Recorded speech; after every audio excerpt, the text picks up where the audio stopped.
D. Duan Ming asked in a daze. His expression was extremely confused, and his tone was full of disbelief. Lin Yuqing was disdainful of this and said unhappily, "It's a corpse-born child, not an illegitimate child. Don't you understand what I'm saying?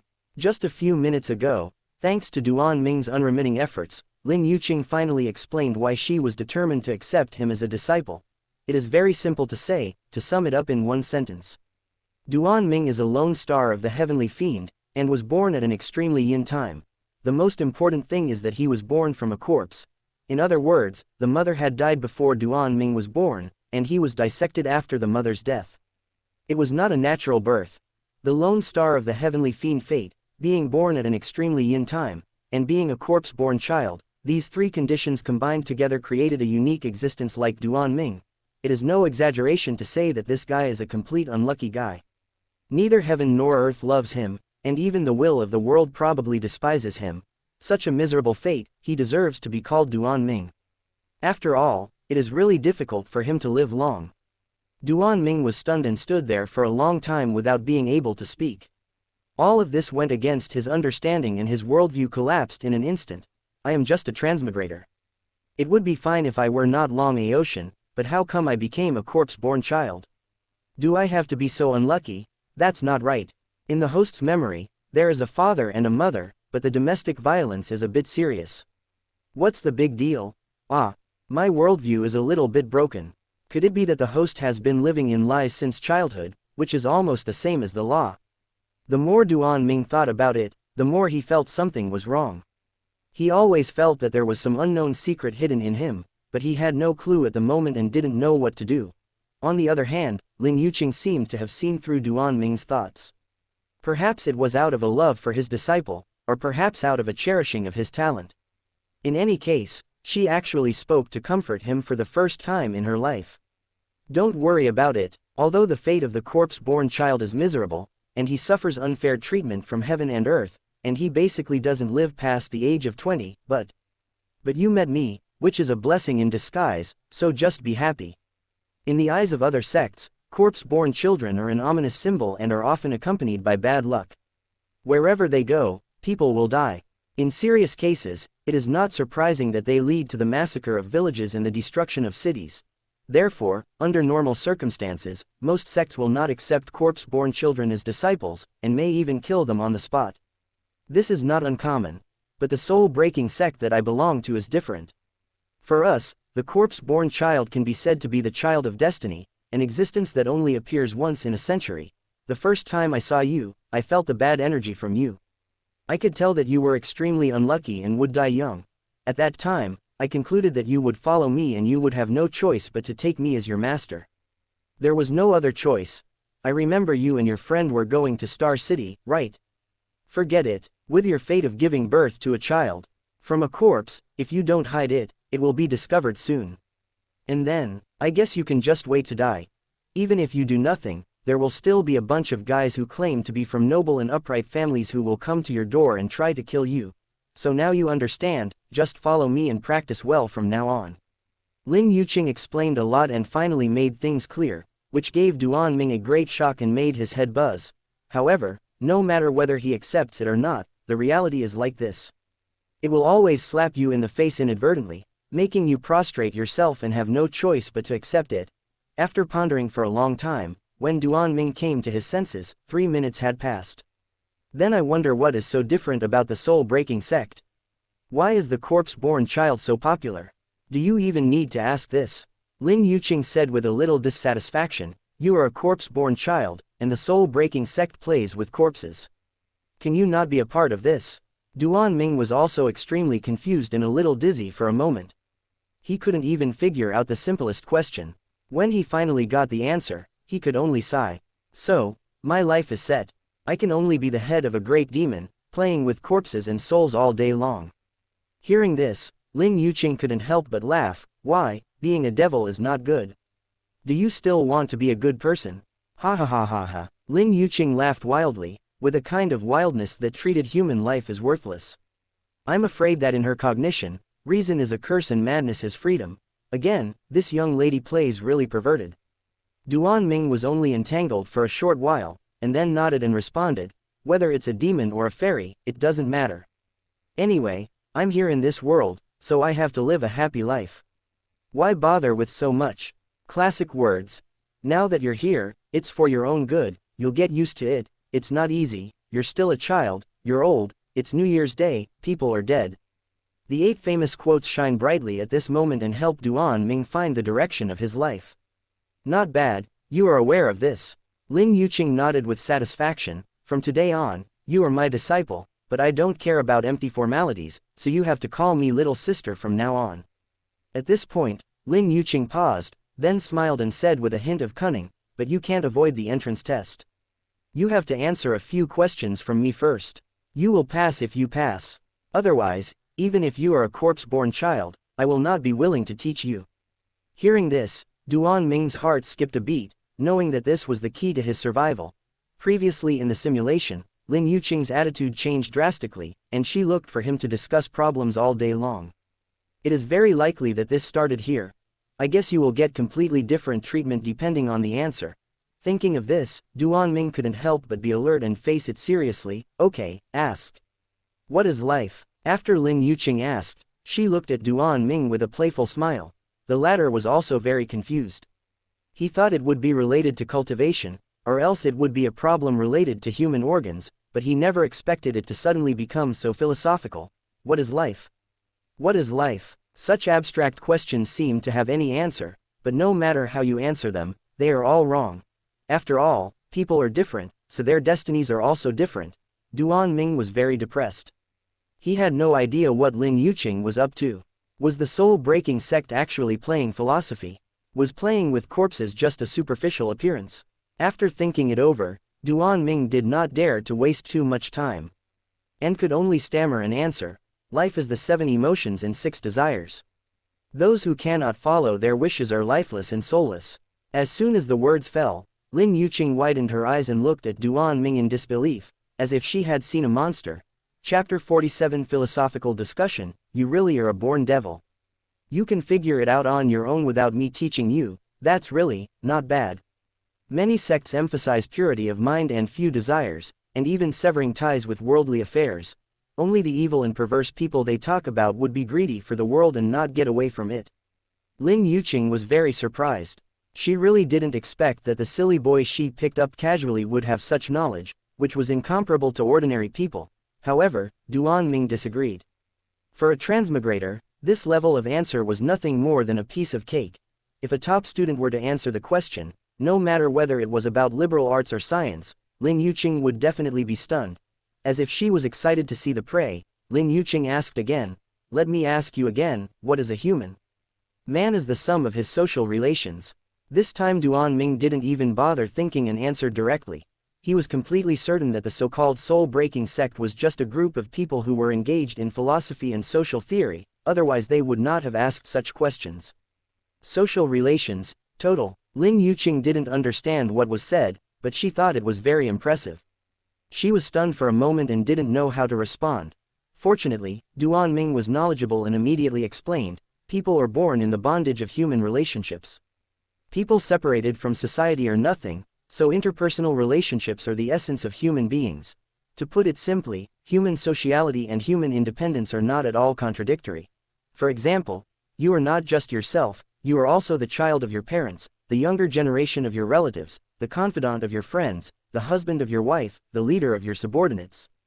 That is to say, unless there are no interpersonal relationships at all, everything people do must be considered in terms of interpersonal relationships. Although the words were explained clearly, Lin Yuqing was still confused and still hadn't reacted. Duan Ming was just secretly delighted about this, feeling fortunate that he had read a little Marx, so that he could use the big guy's words to show off.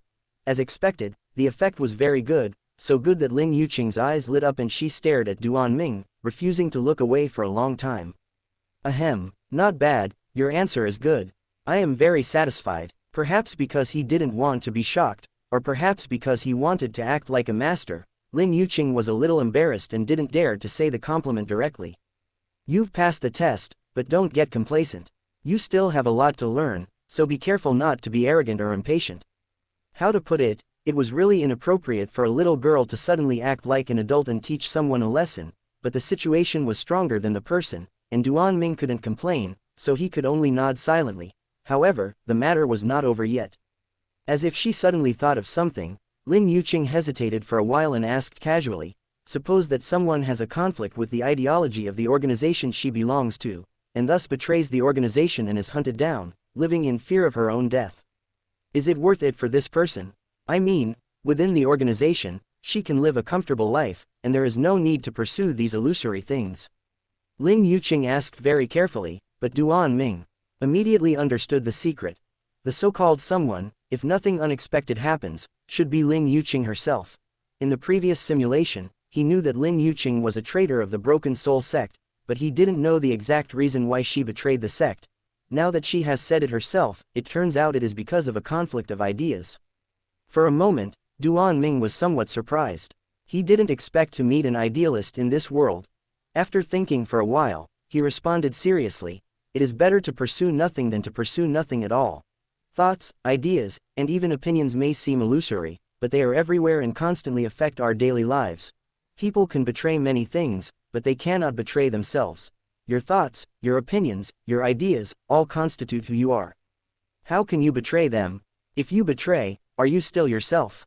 Is living like this still living? Therefore, those unspoken ideas are our courage to live. Some ideas are always higher than life. Duan Ming spoke with such righteousness that it seemed as if he was about to carve the word, truth, on his forehead. Such words naturally shocked Lin Yuqing again. She couldn't calm down for a long time and kept muttering, more important than life. More important than life. Seeing this situation, Duan Ming knew clearly that his life was saved.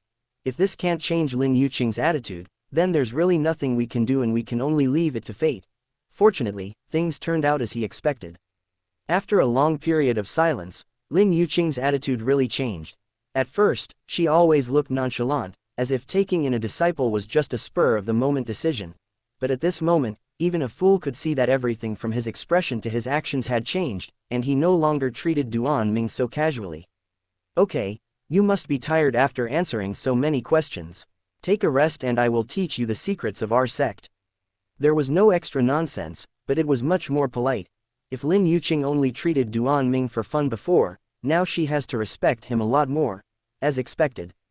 Knowledge is power. Although it cannot be seen or touched, it is enough to change a person's destiny. At least for Duan Ming, he managed to save his life by cheating. No. It should be said that he relied on knowledge. An hour later, at the campfire camp, Lin Yuqing and Duan Ming still hadn't left. This is the soul-breaking sect's secret technique, the 9 Netherworld Corpse refining technique. You can try it out first. It doesn't matter if it succeeds or not. Don't feel any psychological burden. At this time, Lin Yuqing had already taught all of her skills and asked Duan Ming to try practicing it for the first time. Duan Ming was very embarrassed about this and didn't know what to do for a moment. It's not that he doesn't know how to do it, or that he can't do it well, but he is worried that doing it too well will easily arouse suspicion and misunderstanding. You should know that in the simulation, Duan Ming had already achieved some results in practicing the 9 Nether Corpse refining method. Now that this was his first attempt, he really wasn't sure how far he should go. If you do too well, it might cause Lin Yuqing's jealousy, and then it would be more trouble than it's worth. If it is done too badly, it will arouse Lin Yuqing's contempt, which will still not be worth it. Therefore, after thinking it over, Duan Ming could only practice the technique slowly, deciding to do it neither too well nor too badly, just barely enough to pass muster. Anyway, he didn't want to be in the limelight, nor did he want to cause trouble, so he just stayed quiet for a few months and waited for the disciples of the Broken Soul sect to hunt down Lin Yuqing. By that time, the sky is high and the sea is vast, so you can go wherever you want. Chapter 48 I really don't have Versailles, After Duan Ming successfully performed the technique for a week and a half, Lin Yuqing frowned unconsciously and snorted. It's just that she was not dissatisfied, but too satisfied. In her opinion, the 9 Nether Corpse refining method is the unique secret book of the Broken Soul sect. She dare not say that it is unparalleled in the world, but it is also high level enough. Therefore, if one wants to get started and successfully practice the exercises, no matter how talented one is, it is impossible to succeed in one go. However, the reality is, Duan Ming actually succeeded in one go. Although still very unskilled, running true qi is sporadic and there is always the risk of interruption. But it is undeniable that he succeeded. In Lin Yuqing's opinion, such a talent was born for corpse refining. If he didn't become a devil or a master of corpse playing, it would be a waste of God's gift. On the other hand, Duan Ming was in an extremely difficult situation at the moment. He could obviously run the exercises smoothly, but in order to avoid unnecessary trouble, he would deliberately make mistakes every time, causing the true qi to be intermittent. This situation is equivalent to knowing all the test questions and being able to get full marks with your eyes closed, but you insist on controlling your scores and insist on getting 99.9 points. How should I put it? The difficulty is even higher than getting a full score. For a moment, I didn't know which question I should get wrong. And he didn't know yet that such performance already made him a genius in the eyes of the teacher, someone worthy of spending a huge amount of time and effort to cultivate. In short, Duan Ming was just an accidental figure. Even though he led Lin Yuqing off the mark, he still attracted Lin Yuqing's attention, which cannot be ignored. After practicing the technique for 3 weeks, Duan Ming pretended to be exhausted and said in disappointment, "I can only hold on till this point. I hope I am not disappointing you." Hearing this, Lin Yuqing raised her eyebrows and stared at Duan Ming, as if to say, "Who are you mocking, kid?" As the nominal master, when Lin Yuqing was learning the 9 Nether Corpse refining method, it took him a whole day and night to get true qi running and barely get started. Therefore, Duan Ming's sudden Versailles made her instantly unhappy, and she felt like she was a waste. Fortunately, her current status and even her cultivation level are higher than Duan Ming, so she has a certain sense of pride in her heart. It's almost like, even though you have good talents, you are still my younger brother, what's the big deal? It's okay, so. The arrogant Lin Yuqing didn't want Duan Ming to be proud, nor did she want to embarrass herself, so she just gave him a casual compliment. However, she did not expect that after she said this, Duan Ming was so happy that he kept sighing in his heart. Good. It succeeded, my true cultivation level was not exposed, and I was recognized, and I successfully saved my life, which was enough. After that, pretend to make a little progress every once in a while, and proceed step by step. This should be able to stabilize her. The more Duan Ming thought about it, the more he felt that this method was feasible. The corners of his mouth rose unconsciously, but Lin Yuqing almost got a heart attack when she saw it. Go, don't hesitate. As she was sulking, Lin Yuqing's tone became a little harsher, which suddenly brought Duan Ming back to reality, making him confused. He couldn't understand why she was so nice just now and suddenly turned hostile. This witch's temperament was really hard to predict. There was no other way. Duan Ming could only choose to remain silent and not bring bad luck upon himself. He followed Lin Yuqing silently, not knowing where she was taking him. Time flies, and it's 2 months later. During this period, Duan Ming had been following Lin Yuqing, practicing martial arts all day long without any distractions, but they have been wandering in the mountains, sleeping in the open air, as if they have no purpose, wandering around, never knowing where they will go tomorrow. This kind of life also allowed Duan Ming to personally experience the embarrassment of being hunted by a powerful force. Over time, he began to change his mind and always felt that he should find a large sect to join after breaking away from Lin Yuqing. At least if I get into trouble in the future, I will have someone to help me and won't be in such an embarrassing situation.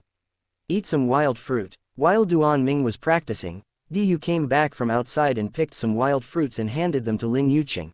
The latter immediately shouted at Duan Ming, "Eat first, and then it won't be too late to practice. After all, rest is for the long term, so there is no need to rush." These days, Lin Yuqing was extremely satisfied with Duan Ming's performance and always felt that this disciple was worth having. He spoke nicely, practiced diligently, and could occasionally come up with some philosophical topics for discussion, which was exactly what she liked. For example, to be or not to be, that is the question. Who am I, where do I come from, and where am I going? Which came first, the chicken or the egg? Does the universe have an end? Does time have a length? Why do humans only talk about justice and evil, but their actions are always somewhere in between? A person can be divided into several selves, the id, the ego, and the superego.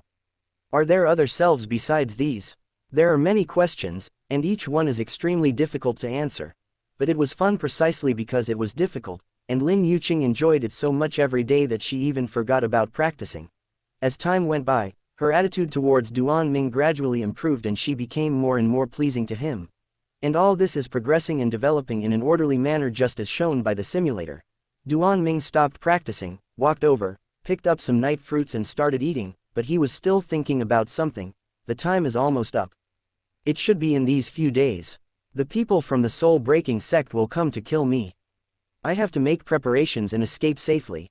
Duan Ming was thinking while eating, while Lin Yuqing learned some new information from Diyu. Dio found a village nearby. It doesn't have a large population, but it has everything it needs. We'll go there together later to get some daily necessities. Upon hearing this, Duan Ming's heart couldn't help but become lively. His first reaction was that there must be something wrong here and he might very likely encounter disciples from the soul-breaking sect. Okay, we've been out in the wild for long enough, and we're tired of eating wild fruits. Let's go into the village and kill an animal to improve our diet. Duan Ming did not refute, and even wanted to set off immediately. Although his body was still in the wild, his heart had already drifted to the village. At this moment, he only hoped that his judgment would not be wrong, and the disciples of the soul-breaking sect must be in the village. Chapter 49. The bushes you can't get out of outside a small village somewhere in the mountains. At this moment, Duan Ming was pacing back and forth anxiously, with his ears perked up, listening to the sounds around him. Just a few minutes ago, he deliberately found an excuse to separate from Lin Yuqing, and then walked all the way to the village entrance and waited. It wasn't that he wasn't anxious or didn't want to run, but out of caution, he didn't dare to take action immediately. What if there are no disciples of the soul-breaking sect in the village? What if Lin Yuqing doesn't encounter any danger? If he dared to escape at this time, the consequence would definitely be sending a sheep into the tiger's mouth, giving Lin Yuqing the opportunity to deal with him later. So he waits. As long as they hear the slightest noise, as long as they can confirm that it is the sound of fighting, they will immediately run away without any hesitation. Why isn't there any sound yet? This shouldn't be happening. As time passed, Duan Ming felt more and more uneasy and awkward. According to his thinking, even if Lin Yuqing was not in danger, she should have come back to find him, instead of being completely invisible like now. For a moment, Duan Ming was very undecided. It was not right to run, nor was it right not to run. He waited like this for nearly 10 minutes before he finally realized that he had to make a decision and could not waste any more time. At the moment, he had two concerns. First, Lin Yuqing was testing him to see if Duan Ming was loyal and whether he would run away. If that's the case, if I dare to run away now, I will definitely suffer the consequences later. Secondly, Lin Yuqing had already suffered an accident, and the other party's cultivation was extremely powerful, so there was no sound at all. If this is the case, if Duan Ming doesn't run away, I'm afraid not even a bone will be left. After thinking it over and weighing the pros and cons, he still felt that the second situation was worse. After all, in the first situation, at least there was a chance to save his life. So, without any hesitation, Duan Ming immediately ran out of the village. 15 minutes later, Duan Ming, who had been running all the way, stopped and stayed in a bush with an extremely ugly look on his face. Here, I've been here. Looking at the familiar scene in front of him, which was almost exactly the same as the place he passed by 5 minutes ago, Duan Ming's heart couldn't help but skip a beat. He could confirm that this was definitely not his first time passing by this place, as he had passed by it once before. This tree, yes, this rock is right too. In order to confirm that there was nothing wrong with his memory and to ensure that he was not stepping into a similar scene, Duan Ming observed carefully over and over again. In the end, reality gave him a loud slap in the face, confirming that it had indeed happened. Impossible. Driven by the impulse of not believing in evil, Duan Ming set out again, and ran without stopping in one direction. But after only 3 minutes, he gave up, for no other reason than that he was back to the starting point, the familiar bushes. It was not until this moment that Duan Ming was sure that he had been tricked and guessed that it was some kind of illusion. Master, are you kidding me? Miss, can we stop making trouble? I know I was wrong. Knowing that he was powerless to resist, Duan Ming decisively started to play badly, with a look of, I'll never dare to do that again, and yelled towards the sky. Unfortunately, his shouting received no response, and the surroundings were still quiet and deserted. However, the more there was no response, the more panicked Duan Ming became, and he had a premonition that the worst was about to happen. After spending some time together, he has figured out Lin Yuqing's personality. She is the kind of person who can't hold back her words, is careless and inhumane. If Lin Yuqing was really teasing him, he should have responded just now instead of choosing to remain silent. Therefore, it is almost certain that it was not Lin Yuqing who did it, so it could only be someone from the Broken Soul sect. When he thought that the other party was able to kill Lin Yuqing silently without making any sound of fighting, Duan Ming knew that the other party's realm must be extraordinary. Qi refining 6th stage, 7th stage. I don't know the exact number, but it is certain that Duan Ming is no match for him and probably doesn't even have the ability to resist. I don't know which senior is teasing me, please come out and see me.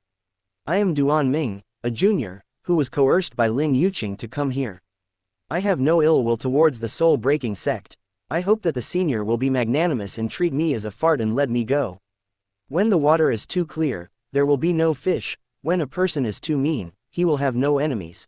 After recognizing the situation, Duan Ming not only gave up, but also started to act like a jerk.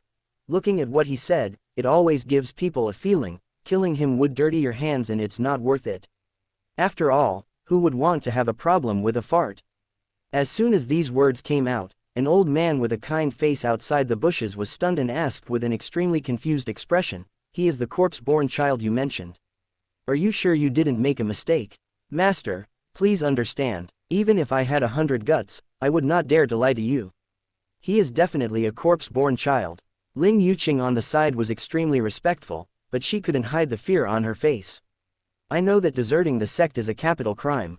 I have the intention to repent but dare not return. Therefore, after I caught this person by chance, I thought about redeeming my sins.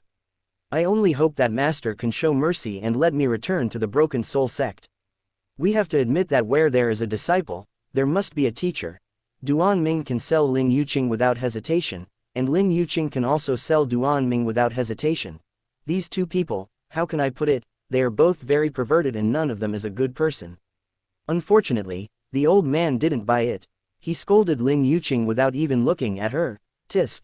I accepted you as my apprentice because you are sweet-tongued and good at talking, unlike your senior brothers who are all taciturn and can only mess around with people all day long. But do you think I am confused? Do you think you can deceive me with such nonsense? Hearing this, Lin Yuqing's expression changed drastically. She was so frightened that her legs were shaking. She bit her lips tightly and dared not make any sound. She was really scared, scared to the core, scared to the depths of her soul. I don't know what the old man has done to make a female devil who kills people without blinking an eye so scared, but the old man didn't care about that. When he looked at Lin Yuqing, it was as if he was looking at a dead person. There was no emotion at all. He asked calmly, "Has the 9 nether corpse refining method been passed on to him?" Plop. Lin Yuqing did not dare to answer. She immediately fell to her knees, buried her face in the dust, and remained silent. Seeing the other person's appearance, the old man understood and said with regret, "The technique is a forbidden secret of our sect and must not be passed on to outsiders. Don't you understand this rule? At this point, even if your master wants to protect you, I'm afraid it won't be possible. Tell me how you want to die. It's your choice." In an instant, Lin Yuqing's face turned pale.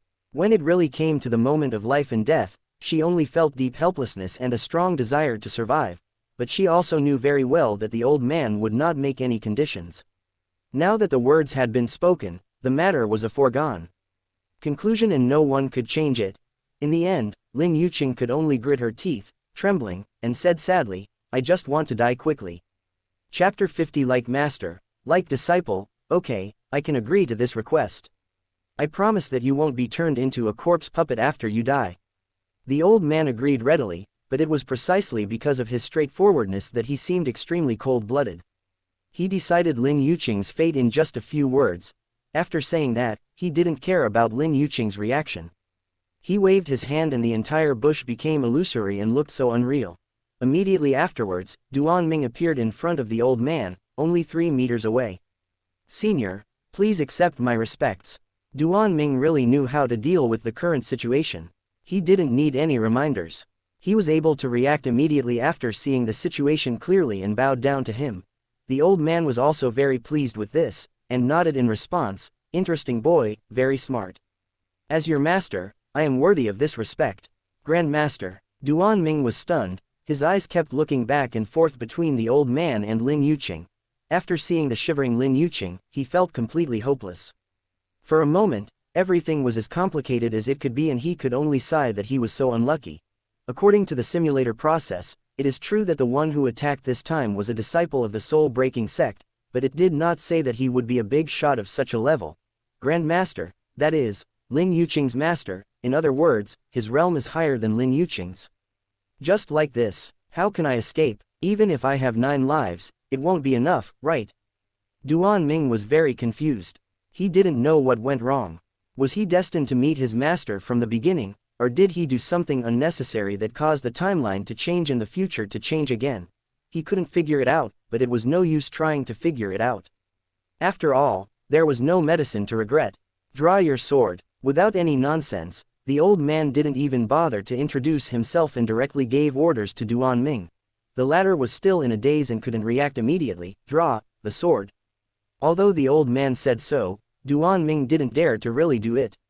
Who knows what he wanted him to do with the sword, to commit seppuku or to slit his throat? Just pull it out if I tell you to. Why are you talking so much nonsense? With my cultivation at the foundation building stage, if I want to kill you, where can you run to? As if he saw Duan Ming's concerns, the old man was very dissatisfied and immediately gave orders again. But before he could finish his words, Duan Ming drew out the sword in a flash. His movements were so fast, as smooth as flowing water. The reason why they acted so quickly and so obediently was very simple. It was simply because they heard the 3 words, foundation building stage. Those 3 small words were like a huge mountain, pressing down on Duan Ming and making it hard for him to breathe. Rebellion. Don't be funny. There is a difficult gap to cross even if there is only a difference of 1 level in realm, let alone a difference of a whole realm. Therefore, Duan Ming was very obedient and did not dare to be negligent. He immediately drew out his sword and asked loudly, "Master, I have drawn my sword. Just tell me what you want to do and who you want to kill. I promise to lead the way." He said nice things but was cursing in his heart. Duan Ming really couldn't understand why he was so unlucky. He encountered a monk from the foundation building stage at the chi refining stage. Is there any hope? Kill her. The old man ignored Duan Ming's thoughts and pointed at Lin Yuqing beside him and spoke lightly.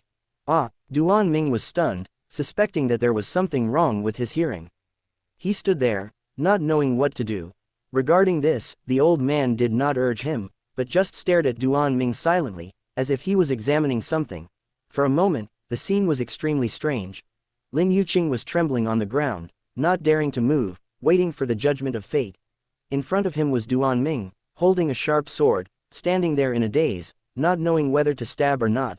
Next to him was an old man watching the show, with an indifferent look on his face. The stalemate lasted for a long time, and Duan Ming didn't dare to take any action. The psychological struggle was extremely fierce. What should I do? Kill him or not? What does this old man mean? He is Lin Yuqing's master, and I am Lin Yuqing's apprentice. If we fight, wouldn't that be considered as betraying our teacher and ancestors? But if I don't take action, it means I'm not obeying my master's orders, and I will end up in a bad situation. FK, this old man is so bad, he made me a nobody, I have to die anyway. Duan Ming thought a lot. He just felt that the old man was playing with him. No matter whether he took action or not, he would probably die in the end. Now, he was just enjoying the man's last struggle before death. Why? You don't dare or you don't want to? After waiting for a long time, perhaps getting a little impatient, the old man suddenly asked. But to Duan Ming, this question is basically nonsense. I'm not unwilling or afraid to do so, it's just that I'm simply not sure what you mean. Duan Ming had no burden in killing Lin Yuqing.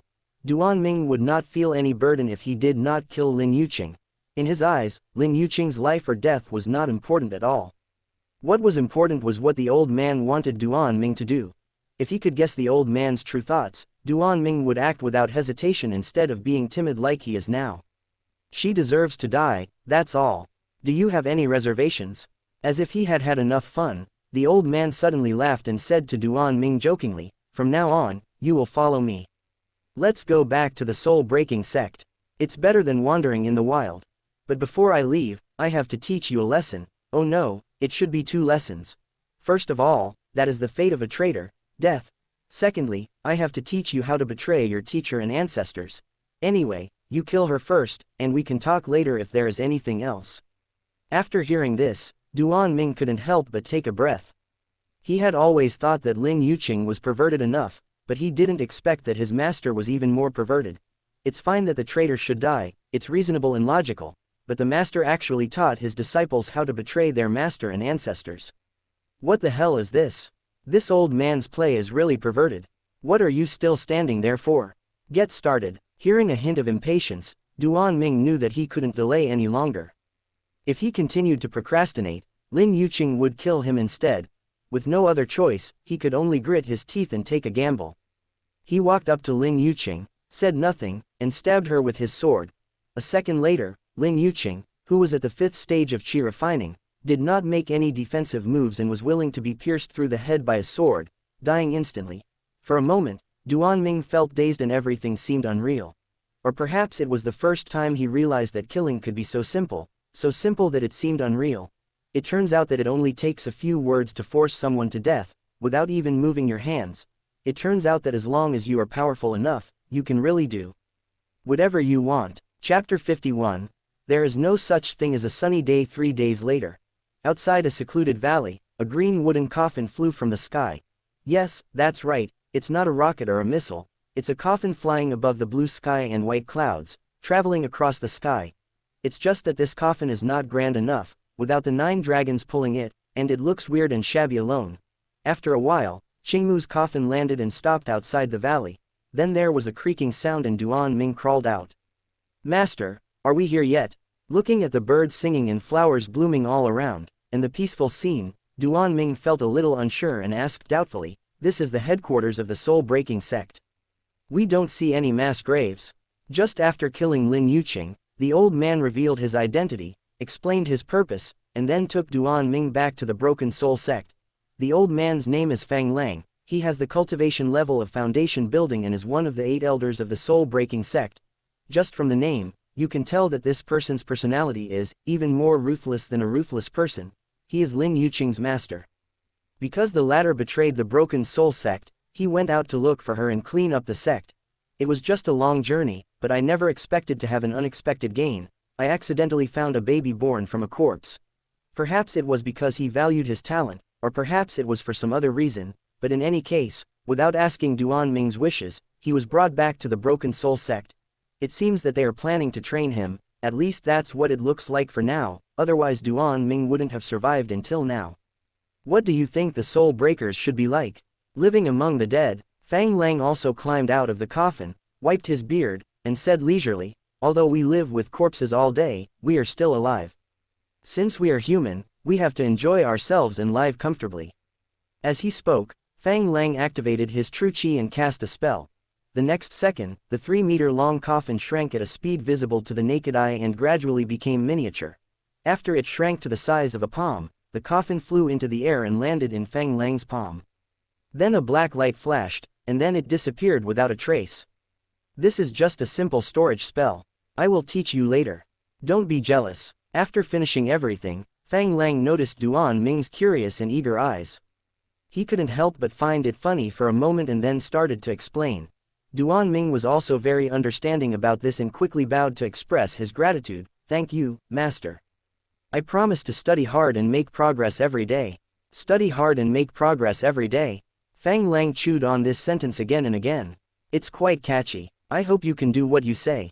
As he was talking, Fang Lang's eyes suddenly turned, as if he was interested in something, and he slowly said, your guess was not wrong before. To be precise, the soul-breaking sect lives in the mass grave, which is not much different from your impression. Hearing this, Duan Ming was startled. He glanced around and could not see any eerie or strange aura. He responded with a confused tone, Master, are you lying to me? This place is full of beautiful scenery, how can there be any signs of a mass grave? Fang Lang did not answer immediately. Instead, he looked at Duan Ming with a half-smile, but that smile seemed to contain a deeper meaning, a deep malice. After about a dozen breaths, Duan Ming felt a little uneasy being stared at by Fang Lang. He felt that this old man was up to no good, so he couldn't help but smile and said, Master, I am stupid and cannot understand what you mean. May I ask what you mean? Just because you can't see it doesn't mean it doesn't exist. Where do you think corpses are usually kept? Fang Lang still had a half-smile in his voice, but there was something else he was saying. Fortunately, Duan Ming was quite smart and understood what the other party meant in an instant. He pointed at the ground blankly and said, could it be buried underground? Yes, it is buried underground. Fang Lang nodded and smiled. The scenery here is nice, with birds singing, flowers blooming, and beautiful mountains and clear waters. But to create such a good environment, sufficient nutrients are needed. Guess what the soul-breaking sect will use as nutrients? Having said that, if Duan Ming still can't guess it, then he is a complete fool. Glancing around again, what I saw was no longer the wind and beauty, but the wailing of countless wronged souls and countless piles of bones. Suddenly, Duan Ming had a chilling feeling of being surrounded by malice. There are no beautiful mountains and rivers here. It's just the beautiful scenery created by people buried deep underground with their lives. However, Fang Lang was not satisfied yet, and continued calmly, there are many people buried down there, innocent, guilty, innocent, resentful, traitors. When mentioning the word, traitor, Fang Lang deliberately emphasized his tone, as if he was afraid that Duan Ming couldn't hear clearly. I wonder if you will be buried there someday, and how you will be buried there. I am very curious. It was obvious that Fang Lang was warning Duan Ming, or trying to show his power. As soon as I arrived at the destination, before I even entered the door, I was threatened. The meaning was naturally very obvious.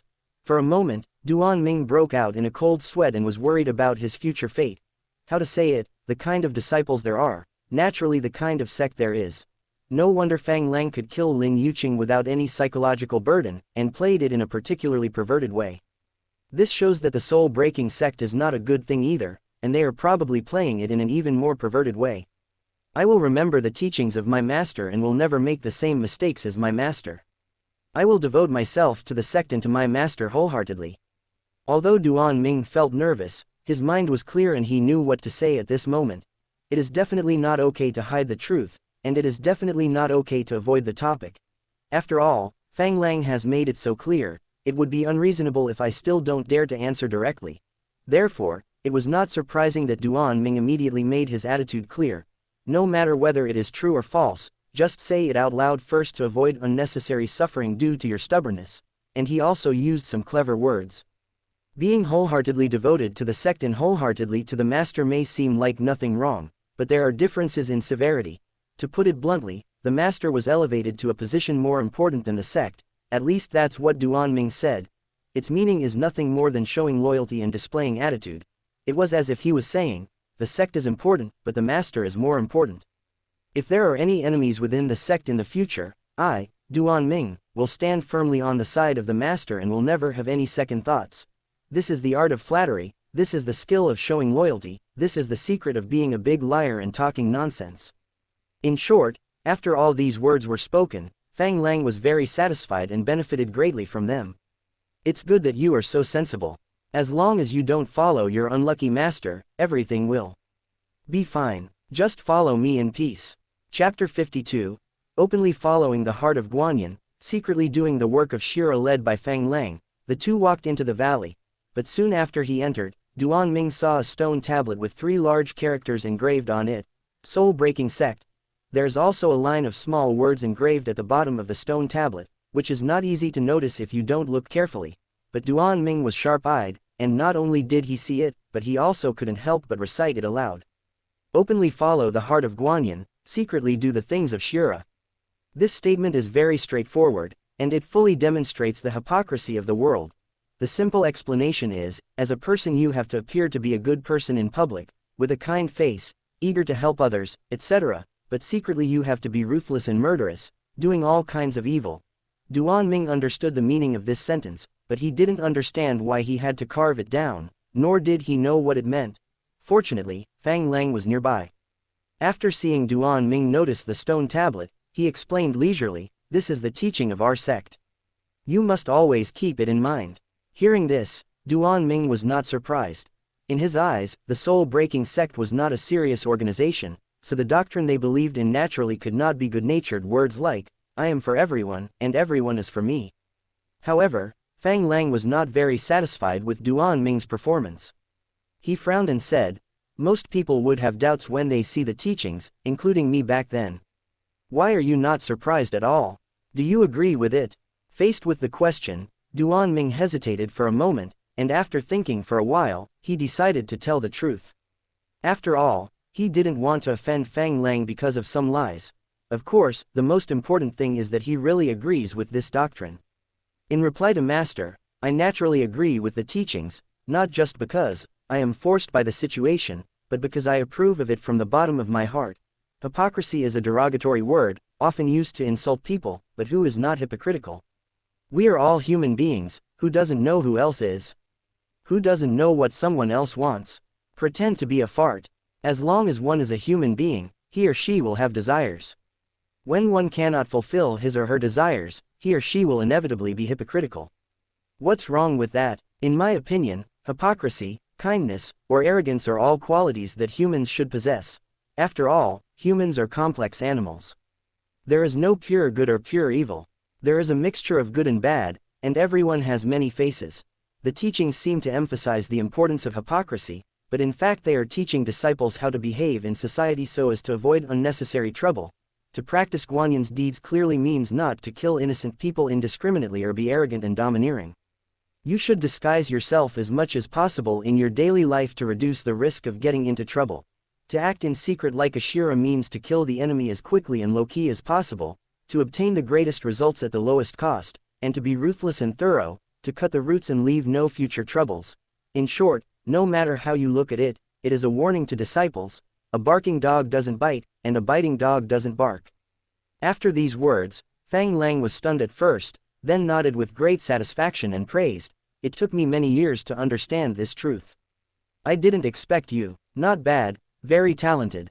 But why do you always like to make fun of yourself and compare yourself to a dog? This is not the first time or the second time. Fang Lang was obviously very pleased with Duan-Ming's answer. He felt that he had picked up a treasure. After all, no teacher would dislike a smart disciple, but he also didn't understand. Duan-Ming had a very strange temper. He didn't like to scold others, but always liked to scold himself. During this period of time we've been together, he has basically cursed me in every way possible, using the terms, pig, horse, cow, dog, to describe me. Therefore, Fang Lang became concerned, fearing that Duan Ming might have a tendency to be inferior or depressed, so he asked. To reply to Master, self-deprecation is only to strengthen one's heart and get used to being scolded. A person who doesn't even have the courage to laugh at himself must have a fragile heart, and is easily led by his emotions. Naturally, he will accomplish nothing and will never be able to make a name for himself. If he faces the criticism and abuse from his enemies, or even the scorn of the world in the future, he will probably be depressed to death. As Duan Ming was speaking, he wanted to use Cao Cao as an example and almost said the famous quote, "I would rather let the world betray me than let the world betray me." For a hero like Cao Cao, there were many people who cursed him, but who could really influence his success. Fortunately, I reacted in time and realized that there was no romance of the three kingdoms in this world, so I swallowed the words that were about to come out of my mouth. But even so, these words were enough to convince Fang Lang and make the latter look at him with new eyes. You have a lot of tricks. You scold yourself first, and then when the enemy tries to provoke you, it won't have any effect. It's quite interesting. After saying that, Fang Lang liked Duan Ming more and more. However, he didn't seem to be very good at praising people. He just kept repeating the same few words over and over again, either very good, or not bad, and nothing else. Then, the two of them walked into the valley and continued walking deeper into it. After about 5 minutes, there was still a vast wilderness all around, with no sign of human life. Duan Ming couldn't help feeling confused. Could it be that the soul-breaking sect was actually specialized in surviving in the wild? How come there wasn't even a wooden house to be seen? These doubts continued until Fang Lang stopped and stood near a cliff. Fang Lang pointed at the cliff and ordered Duan Ming, "Go forward." Duan Ming was stunned. He looked at the cliff, unable to see the bottom. He was at a loss for words. "Master, what are you doing? Go forward." Before Duan Ming could finish his question, Fang Lang gave another order in an unquestionable tone. Seeing this situation, Duan Ming had no choice but to obey orders.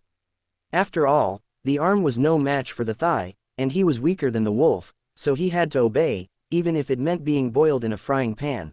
Cautiously approaching the edge of the cliff, Duan Ming looked again and again, but he really couldn't understand what Fang Lang meant. If they wanted to kill him, they certainly wouldn't do that, otherwise they wouldn't have gone through so much trouble to bring him back from so far away. If you don't want to kill him, there's no need to make him jump off the cliff. It's really contradictory. After thinking it over, Duan Ming still couldn't figure out what Fang Lang meant. Considering that he had no other choice, he could only muster up his courage, gritted his teeth and took a step forward. There is no feeling of falling into the air, but rather a sense of being down to earth. Then Duan Ming passed through a layer of virtual curtain and directly traveled through time and space and came to a new world. "Master, what is this?" "Don't panic, this is a magic circle. To protect the religion, used to conceal our presence from the public," Fang Lang said calmly. Duan Ming was very curious about this. It felt like he was watching a holographic movie. Everything was unreal, yet it was real. The cliff is an illusion, but the world behind the illusion is real. Chapter 53. Hey! Isn't this little saint? After passing through the virtual screen, what comes into view is a market scene full of people. Looking around, there were crowds of people everywhere, with a constant stream of people, and it had a very secular atmosphere, not at all like a Taoist temple. They are all mortals and have no cultivation talent, but they are the family members or descendants of the sect's disciples and rely on the sect for a living. After seeing that Duan Ming was seeing everything new, Fang Lang acted as a guide and patiently explained, "This is the outer area. There are restaurants, markets, exchanges, and even brothels here. You will find out when you take a look around. The real soul-breaking sect is in the back." Following Fang Lang's words, Duan Ming looked back. That piece of building resembled a palace, with tall buildings in magnificent splendor. It covered almost the entire mountain and hung horizontally on the hillside. How to say it, although the soul-breaking sect lives in seclusion in a remote area that no one knows about, and has a magic circle to hide its identity, its architectural style is extremely gorgeous and luxurious. It can be seen that they are not without an escapist mentality, but rather they enjoy pleasure to the extreme. Going further up is the top of the mountain, where there is a large hall. It is completely black and shiny, extremely dazzling. Such a striking building, even if Fang Lang did not explain it, Duan Ming could guess something. It must be a core building. He estimated that only the head, Elders and other high-level people would be qualified to go there. Along the way, Fang Lang did not say much nonsense. He just led Duan Ming through the crowd to the palace-like building halfway up the mountain. But the journey is not easy, or to be more precise, it is impossible to take a step forward without some thick skin. Look, it's Mr. Fang who has returned. Why don't you go over and greet him quickly? It's living Buddha Fang who has returned. With him, we have a backbone. Saint Fang, you must have had a hard time on the journey. Do you want to go to a small shop to have some tea and relax? Hey, Fang Qingtian is followed by a little saint. It seems that our soul-breaking sect will have another young talent. Look, this little saint is so handsome. You should look for a husband according to this standard in the future. You will be guaranteed a happy life. Bah, the little saint will definitely marry a fairy in the future. How can a vulgar woman like you cling to her? Don't dream on. Nonsense. How do you know that little saint likes the opposite S*X when you haven't even asked? You have to be polite these days. Ask about her preferences before expressing your opinion. What if she prefers both men and women? That's right, it's my fault. May I ask if little saint likes fairies or fairy men? What a godly man. The mouth of the people is a devouring demon. Along the way, Duan Ming has experienced what it means to flatter and what it means to be shameless. Not only was Fang Lang praised as a unique existence in heaven and earth, as if saint were alive, a living Buddha in the world, but even he was praised as a little saint for some unknown reason. Little saint. Little saint. This word doesn't sound right no matter how you listen to it. It feels particularly awkward. It is obviously an overpraise. Suddenly, Duan Ming remembered the words engraved on the stone tablet and instantly understood the root of everyone's attitude. Openly follow the heart of a bodhisattva, secretly do the things of an asura. Praising the Dharma in this way is clearly a show of goodwill, or even flattery. Isn't this a naked display of the heart of a bodhisattva? Of course, anyone who is not a fool can definitely figure out what this group of people are thinking. It is definitely a secret Shura affair. Fang Lang remained silent along the way, allowing everyone to praise him without paying any attention. It was not until he passed through the market and arrived in front of the palace gate that he jokingly said, "How was it? Did you enjoy it just now? Did you feel a sense of comfort, or even pleasure, like a star chasing after the moon?" At this moment, Duan Ming was still a little confused, but he quickly came to his senses, nodded vigorously, and responded, to reply to the master, "It is really like a knife cutting my butt, which opened my eyes." What kind of metaphor is this? It's too dirty. Don't say it again in the future. Be civilized. Fang Lang had been looking forward to the show, but when he heard Duan Ming's nonsense, he suddenly looked constipated and extremely ugly. After a short pause, he began to explain patiently, "I won't keep you in suspense any longer, I'll tell you straight out. The reason they did this was simply because they were following orders, and this can be considered a long-standing tradition of the soul-breaking sect. People should not only be able to withstand the pain brought by failure, but also not lose their minds due to success, otherwise they will sooner or later get into big trouble. Therefore, since the founding of our sect, we have ordered mortals to use all their skills to flatter the sect's disciples. The purpose is obvious. It has the same purpose as your self-mockery, which is to make disciples accustomed to being pleased and flattered, so that they will not be confused by enemies in the future. Of course, as a test, there are definitely punishments and rewards. You can learn about these things yourself later. I won't say more." Hearing this, Duan Ming nodded repeatedly, sighing in his heart and praising him non-stop. "Thank you Fang Qingtian for your teachings. I have learned a lot and will definitely keep it in mind." "Are you kidding me?" Fang Lang was amused by the sudden joke. He puffed out his beard and glared, deliberately showing a stern look, but he looked much more approachable than before. "Don't be impatient. This test has just begun. You will suffer in the future. In short, you must hold on and don't lose your way." Duan Ming was a little puzzled. He looked back at the market and asked with a little doubt, "Master, what do you mean by this? Isn't it better not to go to the market? Can they still pester me every day?" "Not every day, but they come every now and then. Some try to play the victim, some try to seduce, some try to call you a brother, and some even try to prove their relationship by dropping blood. Anyway, they will do whatever it takes. You'll see." Hearing this, Duan Ming was stunned on the spot, and felt that his worldview collapsed again. He asked in a weak voice, "Then can't I just chase them away? Find someone to beat him up, kill the chicken to scare the monkey, so that others will have concerns and stop bothering me, that would be fine." According to the rules of our sect, we cannot attack mortals. Otherwise, the discipline hall will not tolerate it. Of course, mortals outside the valley are not included in this category. You can kill them however you want. Fang Lang explained it very clearly, but Duan Ming just felt lonely and uncomfortable. He is a quiet person, a real stay-at-home guy, so he doesn't want to be harassed at all, but it seems that he can't avoid it. For a moment, I was naturally speechless. It was absurd to eat pickled cabbage instant noodles while watching the 315 anti-fake news, but he could also understand the purpose of this move, which was to make it impossible for the disciples of the sect to hide, to hone their mentality at all times, and ultimately to develop a strong and thick skin, and he was secretly looking forward to it. After all, he was a passionate young man and was somewhat interested in seduction. I don't mean anything else, it's just pure research. What kind of temptation method is it? How good are their skills compared to those teachers in the hard drive?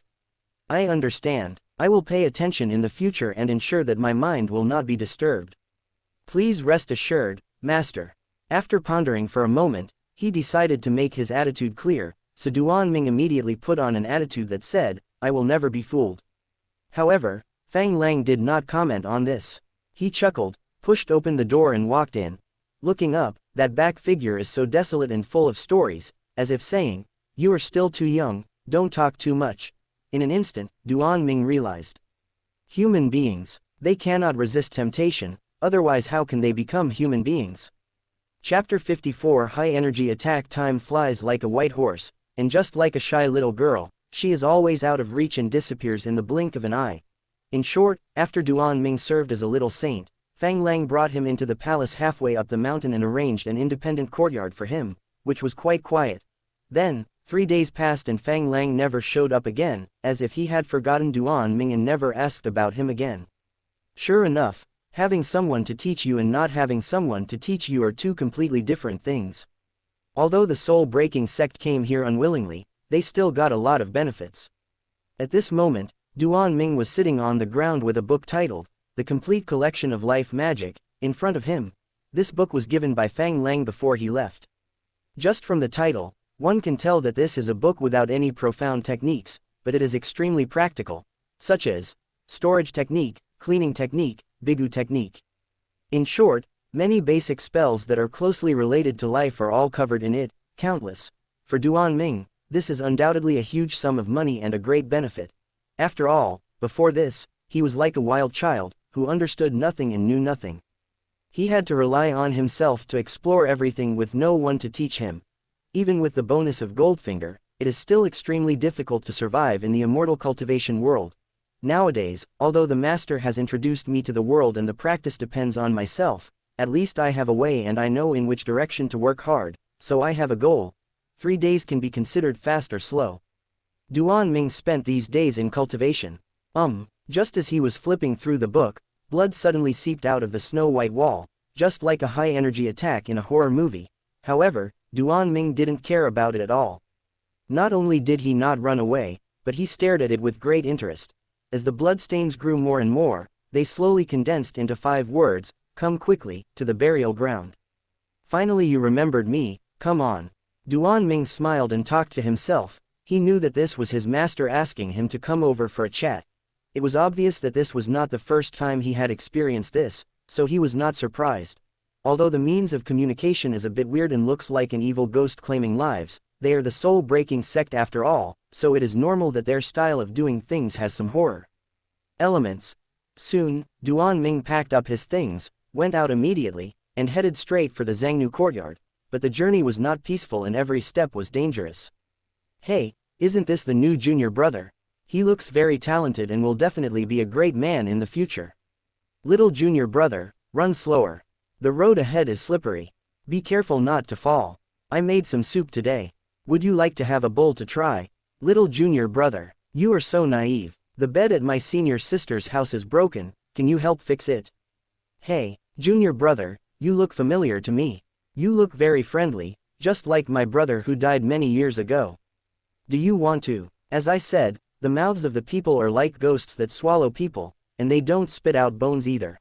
For 3 days, even though Duan Ming did not go out of the main gate or the secondary gate, he was still being targeted by other disciples. However, this group of people did not play by the rules at all. Not only did they not suppress the newcomers, but they were extremely enthusiastic and kind. If Duan Ming didn't know exactly what was going on, he might have been fooled. All in all, this group of people has done a good job of openly following the heart of a bodhisattva, secretly doing the things of an asura, and none of them is a good person.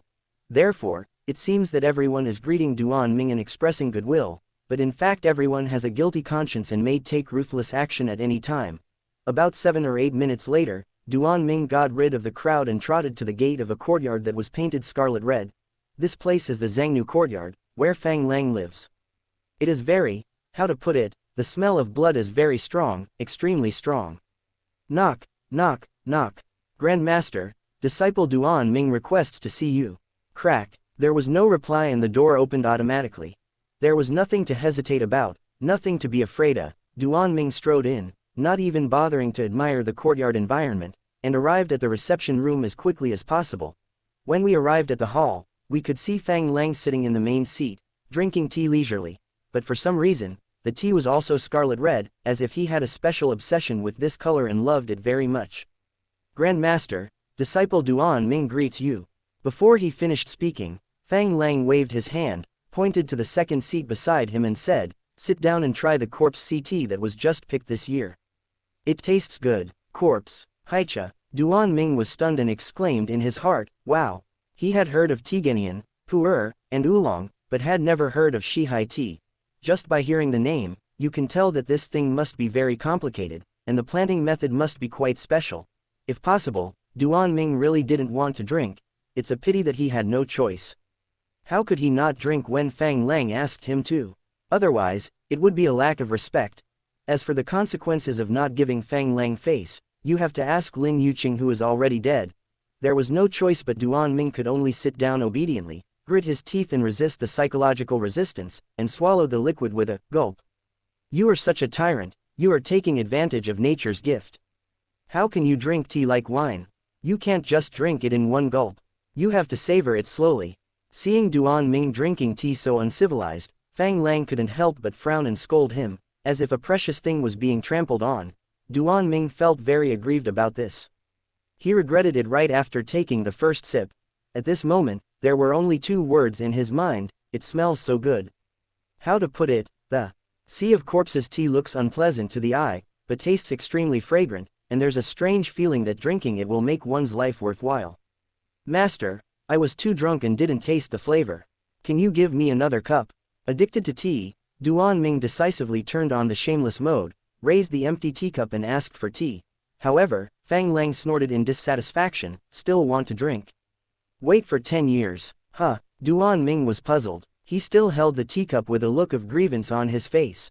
Seeing Duan Ming's ungrateful look, Fang Lang became even angrier and said angrily again, it's no use pretending to be pitiful. I won't fall for it. Do you know how precious this tea is? It's barely enough to make half a pot in the whole year. If I didn't have the leverage over the boss, it would never be your turn to drink. The tea you just drank is gone. If you want to drink more, wait until I have new evidence against the leader. We have to admit that the soul-breaking sect is the soul-breaking sect, and their way of doing things is quite immoral. Not only did the elder threaten the head of the sect, but he did so just for a pot of tea. He is truly a role model for our generation. Okay, don't just stand there after drinking, hurry up and practice your skills. Although Fang Lang was scolding, he did not forget his business and suddenly urged Duan Ming to practice. Not knowing what was going on, Duan Ming was stunned at first, but then he immediately reacted, sat down on the ground and started practicing his skills. Chapter 55 Qi Refining 4th Section Warm, unusually warm. Just after practicing the Qigong, a strong warm current rushed into the body, starting from the stomach and spreading out, nourishing every inch of tendons and veins. For a moment, Duan Ming almost felt like he was floating in the air, so comfortable that he couldn't help himself. You should know that his talent is extremely poor, even worse than that of ordinary people, and he is at the bottom of the list. If he were to practice normally, he would not be able to control such a powerful true qi, and if he was not careful, he would probably explode and die. However, the true qi produced by the sea of corpse tea is extremely gentle and can be integrated into the body with just a little traction, requiring almost no effort.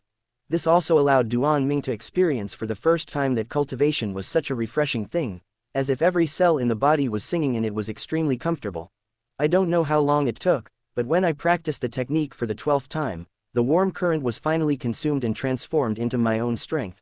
Duan Ming opened his eyes, felt the increase in strength, and found that he had broken through the 4th stage of qi refining without realizing it.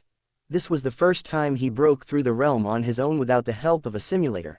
And everything was so smooth and easy that he didn't even notice it at first. Such an unexpected surprise naturally made Duan Ming ecstatic, and at the same time it made him realize the importance of natural treasures. If he could drink corpse tea regularly, then even with a poor aptitude for cultivation like him, his strength would surely improve by leaps and bounds and become more powerful day by day. Master, I seem to. That's enough. It's just a small improvement. There's no need to be complacent. Fang Lang could see through it at a glance and was not too surprised by Duan Ming's breakthrough. It seemed that everything was within his expectations, but there is no such thing as a free lunch. After seeing that the matter was over and Duan Ming had finished his treatment, Fang Lang wiped his beard and said slowly again, "If you want to gain, you must pay, just like signing a contract with the devil, exchanging your soul for the thing you dream of. You drank my corpse tea today and your strength increased, so you have to give me something in return. If there is a give, there is a give. Don't you think this is the truth?" Fang Lang's tone left no room for doubt. Although it looked like he was asking a question, in reality he was giving an order, and there was no intention of discussing the matter at all. Duan Ming's heart trembled at this, thinking that this was not good. He could understand this truth. No matter in which world, taking and returning are often complementary. It is impossible to get benefits without working hard. Even if they are robbers, they risk their lives to rob, and they pay a pressure that ordinary people cannot bear in their entire lives. Although there is no substantial investment, how many people really dare to risk their lives for money? And at this time, Duan Ming was under someone else's roof and had to bow his head. Faced with Fang Lang's dominance, he had no right to refute at all and could only accept it passively. Helplessly, Duan Ming nodded, "But, Grandmaster, now I am just a poor boy, I can only repay you later. I am an impatient person and can't wait." Fang Lang chuckled. Duan Ming originally wanted to play Tai Chi and deal with it perfunctorily, but Fang Lang did not give him any chance at all and spoke in a very firm manner, leaving no room for negotiation. For a moment, Duan Ming was stunned, and many questions popped up in his mind. What on earth does this old man want to do? What can he gain from me? Now there is absolutely nothing on my body that is worthy of his attention, unless he wants to kill me. After thinking about it, Duan Ming felt that he really only had one life left and it still had some value. Otherwise, what else could Fang Lang be interested in? In an instant, he broke out in a cold sweat, his mind was running wild, and he had no idea how to respond to Fang Lang. "You don't really have a choice, do you?" Seeing that the conversation had already started and his face had been torn apart, Fang Lang was too lazy to cover it up and said with a half smile, "I have had 8 disciples in my lifetime, 3 of whom have died, and 5 are still alive. By the way, one of the dead people was killed by you yourself, remember? Next, you have to do something for me. First, visit your 5 uncles one by one and meet them in person. Then come back and report to me, and I will tell you what to do then." Hearing this, Duan Ming could only nod in agreement. Although he didn't understand what it meant, he didn't have the chance to refuse. But out of caution, he couldn't help but ask. "Just a visit, that's all. See you first, talk later, go now." After saying that, Fang Lang waved his hand, and a thin piece of paper slowly flew out from his sleeve and fell into Duan Ming's hand. After a quick glance, Duan Ming understood. This is the name, age, address and other information of the 5 uncles. However, for some reason, although the paper was light, it felt as heavy as 1,000 pounds in the hand, making Duan Ming feel a little breathless. He knew it was an illusion, but it was also a warning. This was to warn him that this matter was of great importance and if he did not act with caution, his life might be in danger. Disciple obeys your command. In short, with no room for maneuver, Duan Ming had no choice but to accept it. After saying goodbye, he left in a hurry, not daring to stay any longer. By the time he walked out of the funeral home, his back was soaked and his whole body was covered with goosebumps. During the last part of the conversation, he could clearly feel Fang Lang's murderous intent. Although it was as weak as a thread, it pierced his soul and made him feel cold all over. Gurgle, swallowing hard and shuddering, Duan Ming murmured sincerely, is this the strength of the foundation building stage?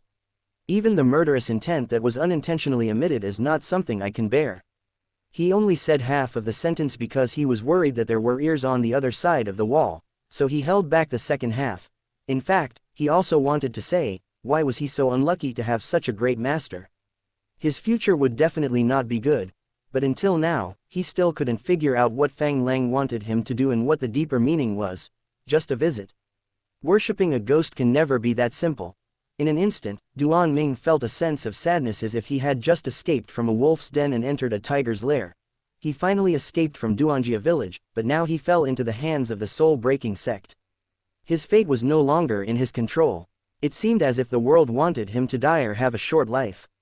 I don't know if there is life insurance in this world. I feel that the probability of my accidental death is too high. I would be sorry if I don't take advantage of the opportunity to make some money. Fortunately, Duan Ming has a strong mentality. Facing the current situation, he still has the leisure to tease himself and make little jokes. How should I put it? No matter what kind of trouble it is, if your mentality collapses first, then there is basically no hope. Therefore, Duan Ming once again started to mock himself, seemingly scolding himself for being incompetent, but in fact he was cheering himself up. He believed that one day, he would be able to make Fang Lang kneel down and sing, conquer. Chapter 56. Weird Masters, little brother, don't be in such a hurry to leave. Is it because your sister has neglected you because she didn't do something well? 3 hours later, Duan Ming was sweating profusely and hurriedly walked out of a mansion. Following behind him was an extremely sweet-looking little girl, who looked at him with resentment and tried to keep him. Fourth uncle, please stay. I really have something else to do. I need to visit fifth uncle, otherwise the Grand Master will definitely blame me. Faced with the raging enthusiasm, Duan Ming felt as if he was facing a formidable enemy. He wished he could get on a manned rocket and fly away. However, the woman, Duan Ming's fourth uncle, was not tactful and pretended to be pitiful and said, hey. Fifth junior brother is a dull guy. It's better to accompany me than to find him. What do you think? After saying this, the fifth uncle master even grabbed Duan Ming's hand and quietly and lightly drew a small circle on his palm. In an instant, Duan Ming felt as if he was struck by lightning. He felt numb and stepped back in fear. Immediately afterwards, there were no other thoughts in his mind, which were summarized into a 4-character idiom, which was, run. Fourth master, goodbye, bye, farewell, see you later. No longer caring about etiquette, Duan Ming turned around and ran away, looking extremely embarrassed. But compared to the temporary embarrassment, he was more worried that if he didn't leave, even his bones would be eaten. There was no other choice but to run away. Seeing this, the woman's eyes flashed with a barely perceptible cold light, but she smiled and shouted, hey, run slower, don't fall, remember to come to me another day, sister will chat with you about your worries. Hearing this, Duan Ming ran even faster and disappeared in a flash. He didn't know how long he ran, but only after he made sure he was out of fourth uncle's sight did he stop to rest and wipe the sweat off his forehead. Oh my god, is there no normal person? At this moment, Duan Ming felt as if he had experienced a life and death battle. He was scared, tired, and a little panicked. Following Fang Lang's instructions, he spent nearly 3 hours visiting 4 uncles in succession. However, things were much more horrible than he had imagined. Just a simple visit almost caused him to lose his soul and leave no trace of his body. Great Master Bo Ji Wuming, Fang Lang's first disciple. He is chubby and the fat on his face shakes when he smiles. He looks very friendly and easy to get along with. But this guy is a complete psychopath. Soon after Duan Ming came in, he kept waving the butcher knife at him. Sometimes they talk about how to cook kidneys, sometimes they talk about the 5 ways to cook hearts, and sometimes they talk about how sticky tendons and veins are, and how long it takes to boil bones to make them flavorful. Meeting such a pervert, Duan Ming naturally did not dare to stay any longer. After chatting for a while, he left in a hurry. Second Uncle Wu De, Fang Lang's second disciple. His appearance is exactly the opposite of Great Master. He is as thin as a bamboo pole, and it is obvious that he is lacking in energy and spirit, and no amount of recovery can make up for it. However, this person actually has 3 eyes and 6 hands, a real humanoid monster. According to him, these are prosthetic limbs obtained from enemies, which can be regarded as trophies and can also increase his own strength. When the conversation got excited, he even clamored to give Duan Ming a prosthetic limb and asked him if he wanted an extra leg. Duan Ming exploded at that moment and ran away again. Third Uncle Li Bian is Fang Lang's third disciple. As the name suggests, this guy has no mouth and can't speak. Yes, you are right, this person truly has no mouth, and everything below the nose is blank. Duan Ming was curious about how the other person ate with such appearance, but since the topic was relatively sensitive, he did not dare to ask. However, although his appearance is a little weird, his personality is much better than the previous two. Duan Ming sat with him for nearly 5 minutes without saying anything, or perhaps it was impossible to talk. In short, after drinking a cup of tea and paying a courtesy visit, Duan Ming left. Everything went peacefully. Fourth Uncle Zhao Chuer is Fang Lang's fourth disciple and the only female disciple currently alive. This person is one of the people I have met who can communicate normally with me, and there is basically no communication barrier. But, she seemed to be wearing Pinru's clothes and was unspeakably enthusiastic. Duan Ming was not an innocent boy either, at least he had experienced many ups and downs before the transmigration. However, he was completely unable to withstand Zhao Chuer and was completely controlled by her. For a moment, Duan Ming even thought that he was not in the Broken Soul sect, but in the Joyous Union sect. If I hadn't known the teachings of the soul-breaking sect from the beginning, I might have really lost my way and fallen into its trap. Therefore, after some communication, he did not dare to stay any longer and fled in embarrassment again. So far, he has personally experienced how big the world is and how full of wonders it is. No wonder Lin Yuqing wanted to escape. Who wouldn't want to leave if they stayed with this group of people all day? Duan Ming sighed, rested for a long time, and then stood up and walked towards his final goal. Boom boom boom, Fifth Master, Disciple Duan Ming is here to visit you on the orders of Grand Master Fang Lang. In less than 5 minutes, Duan Ming arrived at the residence of his fifth uncle Mu Chengye and knocked on the door. At this moment, he has made full mental preparations and believes that no matter what kind of pervert he encounters, he can withstand. It's a pity. Mu Chengye didn't play by the rules. Before the door even opened, the pressure was already looming. In an instant, Duan Ming felt as if his whole body was being crushed by a mountain. It was so heavy that he could hardly breathe, and even the blood flow slowed down, as if he would be crushed into a pulp in the next second. Fifth Uncle Master, what does this mean? Under the powerful pressure, Duan Ming slowly bent over. Judging from the situation, he would not be able to hold on for much longer. Bang! The door burst open with such force that it broke the corners. Immediately afterwards, Duan Ming saw a young and handsome man walk out and stand silently in front of him. Did you kill Lin Yuqing? Mu Chengye's voice was very soft, but it could be clearly heard by Duan Ming. At this moment, how could he not react? I'm afraid the relationship between Mu Chengye and Lin Yuqing is worth talking about. Duan Ming had no choice but to bite the bullet and reply, following the order of our Grand Master, I will kill him. I asked if you killed him. Before he could finish his words, Mu Chengye interrupted him with a loud shout, and the tone of his voice rose several levels, obviously showing that he was very angry. Although he was at a disadvantage, Duan Ming did not show any fear. He knew that Mu Chengye would not dare to kill him. At most he would just be helpless and furious like he was now. After all, strictly speaking, Lin Yuqing should have been killed by Fang Lang. Thinking of this, Duan Ming no longer concealed his incompetence. He gritted his teeth, straightened his back, and said loudly, I killed him. What do you think? Chapter 57 turns out to be a dog. Following the order of our Grand Master, I will kill the traitor Lin Yuqing. Could it be that 5th Grand Master has any objection? Duan Ming was very brave and confronted the opponent head-on. Even though he is not as strong as Mu Chengye, he is just so reckless and doesn't give any face at all. It's not for any other reason, but simply because he knows clearly that it is useless to be timid when facing someone who attacks right away. In this situation, it is useless to reason with people or present facts. You can only take a hard approach and confront them head-on. The most important thing is that Duan Ming is genuine.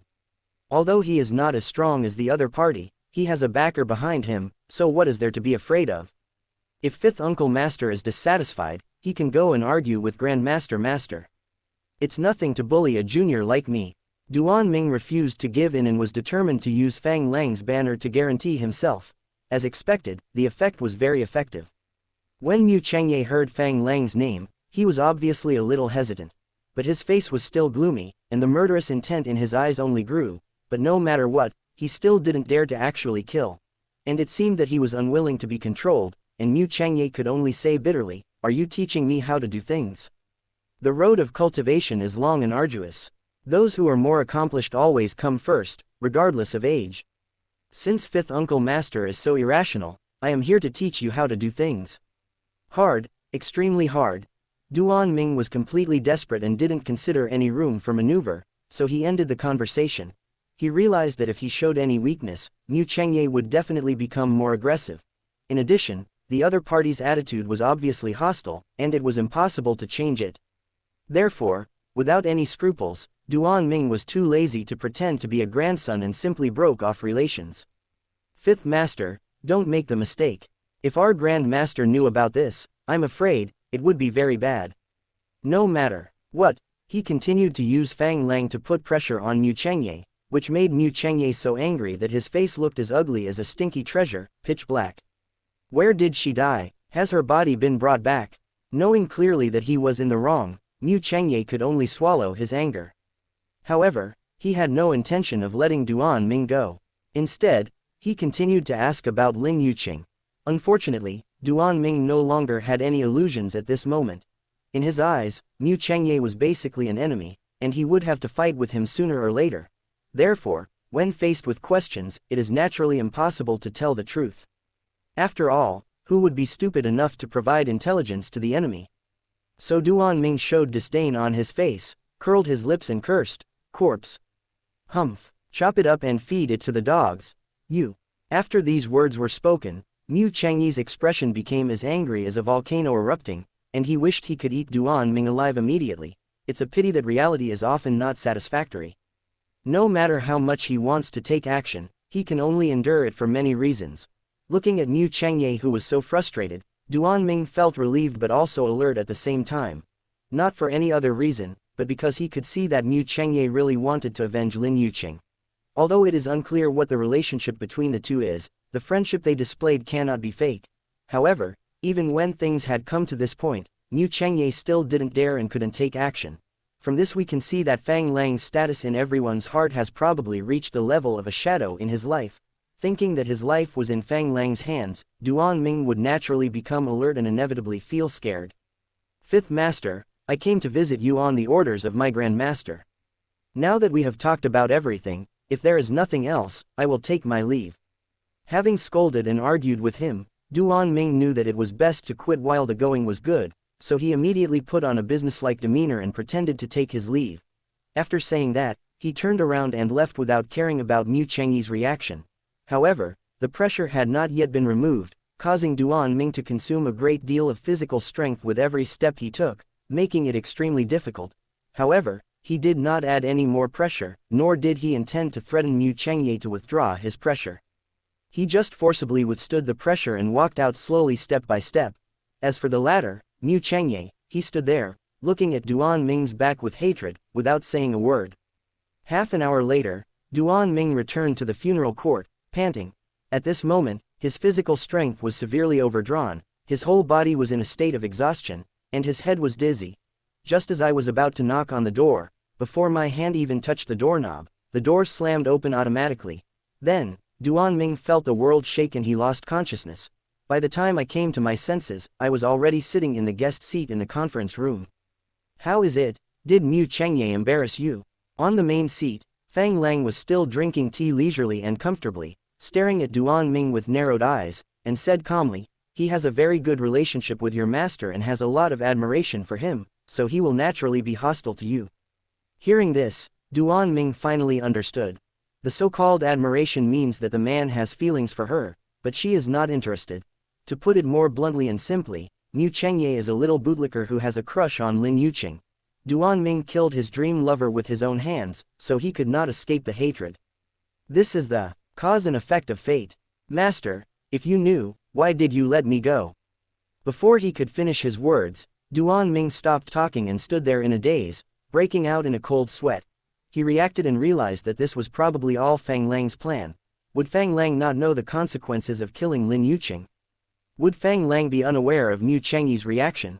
No, he must have known everything, but even though he knew everything, he still let Duan Ming take action. Why is that? Isn't this clearly an attempt to push Duan Ming into the fire pit?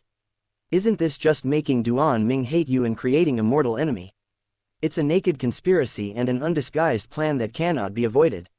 Why don't you ask? If you haven't thought it through, then answer my question first. How about that? Fang Lang looked at Duan Ming with a smile, took a sip of tea, and continued, Mu Changye insulted you like this, do you hate him? Do you want to kill him? As he finished speaking, the room suddenly became quiet. If a pin drop was heard at this moment, it would probably be heard. Duan Ming, the person involved, didn't dare to answer at all, or to be more precise, he didn't know how to answer. It's the same as before, the answer in his heart is not important at all, what's important is what Fang Lang wants to hear, and that's what Duan Ming can only say. However, Duan Ming was unsure about the current situation. He didn't know whether he should answer that he wanted to kill or not. The answer of not wanting to kill was reasonable. After all, Mu Changye was Fang Lang's disciple, and there was no reason to kill him. The answer that he wanted to kill was also reasonable. Otherwise, why would Fang Lang plot against Duan Ming? Why did he want him to become mortal enemies with Mu Changye? All signs indicate that this old man Fang Lang is really bad, the most bad kind. Chapter 58, Old Man, you play dirty. In reply to Grandmaster, how dare I disobey you? Fifth Grandmaster was just impulsive. I believe that once you think things through, all misunderstandings will be resolved. After thinking for a long time, Duan Ming finally decided to be on the safe side and answered that he didn't want to kill. After all, if you answer that you want to kill, but give the wrong answer, Fang Lang will definitely remember it. By that time, who knows what Fang Lang will do? It is not impossible that he will refine Duan Ming into a corpse puppet. Therefore, answering that you don't want to kill is the best solution. Even if you answer wrong, at most you will be scolded for being cowardly and spineless, but you won't lose your life. No, you want to kill. Fang Lang was still smiling, but that smile looked sinister. Be honest and answer again. Having said this, it was almost like telling Duan Ming that he had to answer that he wanted to kill, and this was the answer Fang Lang wanted to hear. However, Duan Ming did not express his opinion immediately. He really couldn't understand what this old man was trying to do. He always felt that if he followed his wishes, he would be jumping into a trap on his own initiative. Master, Duan Ming wanted to continue practicing Tai Chi and refused, but Fang Lang didn't give him any chance. He chuckled and said, don't talk nonsense. Have you forgotten the first lesson I taught you? Kill the teacher and destroy the ancestors. This was the first lesson Fang Lang taught him. At that time, Duan Ming just thought that the other party was threatening him and taking the opportunity to warn him, but now it seems that there is actually a deeper meaning. In an instant, Duan Ming understood, but was also stunned. It turned out that Fang Lang really wanted to hear the word, want to kill, and it seemed that he had already planned the entire plan since the first time he met Duan Ming. First, he asked him to kill Lin Yuqing personally, then he declared that he had killed his master and ancestors, and then he visited Mu Changye, and the two sides became mortal enemies. Everything can be connected by one thread, that is, for some reason, Fang Lang needs Duan Ming to kill Mu Changye. After figuring everything out, Duan Ming broke out in cold sweats. It turned out that the old man who was still alive was a thief and had planned to such an extent. In reply to Grandmaster, I do hold a grudge against Fifth Uncle. If I have the chance in the future, I will definitely not show mercy. After hesitating for a moment, knowing that there was no way out, Duan Ming could only say what Fang Lang wanted. However, after he finished speaking, Duan Ming did not feel the frustration of being cheated. Instead, he felt refreshed and unusually comfortable and happy, as if the devil seed in his heart had sprouted. Good, you dare to speak the truth and are not afraid of strong enemies. This is my good disciple. Fang Lang was very satisfied, extremely satisfied. He was even so grateful that he clapped his hands in congratulations. He looked like someone who had succeeded in his evil plan. Since you want to kill me, why don't you help me do something? How about that? Just like usual, it seemed like a question, but in fact it was an order and no room for rebuttal. Killing one person is killing 5 people is also killing.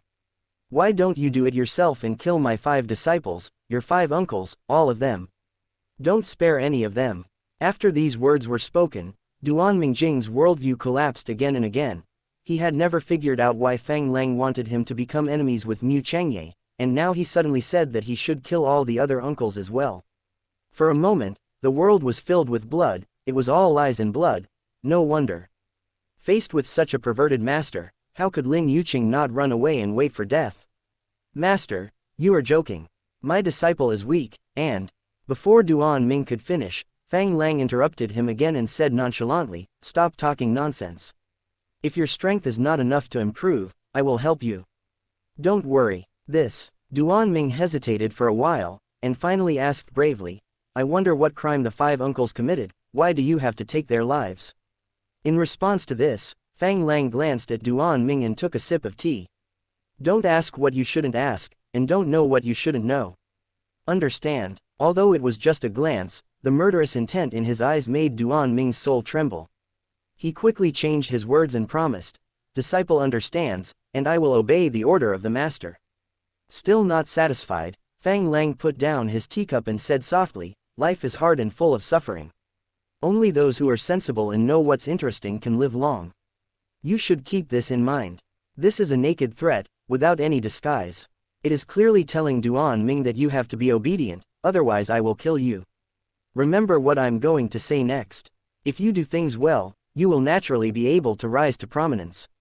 Fang Lang stroked his beard and changed his expression back to a friendly one, but he spoke extremely cruel words. Ji Wuming's heart, Wu De's liver, Li Bian's spleen, Zhao Chuer's lungs, Mu Chengyi's kidneys. After they are killed, bring back the things I asked you to do. Understand? It was not until this moment that Fang Lang revealed the tip of the iceberg of his conspiracy, barely making Duan Ming understand why he wanted to kill these 5 people. Although he didn't understand why Fang Lang needed these 5 things, nor did he understand why he didn't do it himself, Duan Ming could only nod and agree, without any way out. "Disciple, remember, I will practice day and night in the future, and surpass the 5 uncles in cultivation realm as soon as possible, so as to complete the instructions of the master." Although there was no way to retreat, Duan Ming could still use his low strength as an excuse to delay as much time as possible. He planned to earn more silver during this period, perform more simulations, and escape from the soul-breaking sect as soon as possible to get rid of Fang Lang's control. Otherwise, if you continue to live like this, you will definitely not have a good ending and will definitely end up dead on the streets. However, Fang Lang misunderstood Duan Ming's meaning, shook his head, and said slowly, "If you want benefits, just say it directly. Why beat around the bush? Don't worry, since I promised to help you improve your cultivation, I will never break my promise. After all, I still need you to do things for me." After saying that, Fang Lang waved his hand, and a book and a token flew out and slowly fell into Duan Ming's hands. This book is called, "The Sea of Maggots, Flies and Corpses Sword," and it is the unique skill that made me famous. You can use it to practice. If you have any questions, feel free to come and ask me. The token is the pass to the 10,000 souls pit. Now that you have practiced the 9 nether corpse refining technique, it is time to create your first corpse puppet. Choose it yourself, and I will not interfere. Looking at the martial arts skills and the golden token in his hand, Duan Ming was in a trance and sighed in his heart. As expected, killing people and setting fires will earn you a golden belt, while repairing roads and bridges will leave no corpses. You can get so many benefits before you even start. It's really ironic. It's just that the name of this martial arts method doesn't sound right. This old man Fang Lang plays it really dirty. Chapter 59 Zhang Feng Current Balance 123.8 Do you want to use the life simulator? Each use will cost 40 gold. Back in his own courtyard, Duan Ming closed the door and declined all visits. Then he sat cross-legged in the dim room and turned on the simulator. As expected, after his realm was raised, the simulation price doubled again. At that moment, he had completely understood his situation, which was extremely dangerous. If he was not careful, he would die. After all, there are 5 weird masters in front of him and Fang Lang is eyeing him covetously from behind. No matter which way he goes, he will end up being crushed to pieces. After thinking it over, he decided to turn on the simulator to predict the future direction and see which path is most suitable for him, so as to find a way out. Of course, in order to maximize the benefits, he still read, "The Sword of the Sea of Maggots, Flies and Corpses," first. After the simulation is over, I believe I will be able to completely master this martial arts technique and improve my strength again.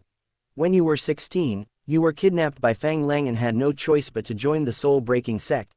3 days later, you were ordered to visit the 5 uncles and formed a feud with them, but it was a blessing in disguise that was appreciated by Fang Lang and you were given the Maggot Fly Corpse Sea Sword, and the 10,000 souls pit token. 1 month later, because of your poor aptitude, you were unable to master the swordsmanship and were disliked by Fang Lang.